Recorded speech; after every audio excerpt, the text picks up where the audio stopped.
What's the meaning of anesthesiologist?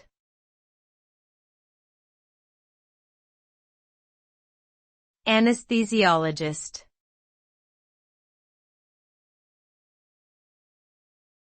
Anesthesiologist.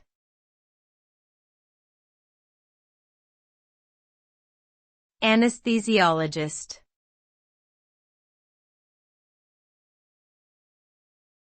Anesthesiologist.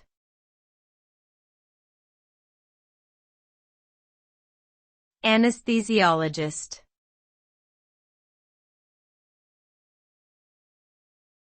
An anesthesiologist is a medical doctor who specializes in administering anesthesia to patients. Anesthesia is a type of medication that makes patients unconscious or otherwise unable to feel pain during surgery or other medical procedures.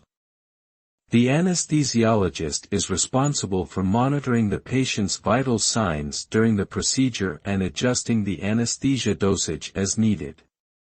They also manage the patient's pain and airway after the procedure.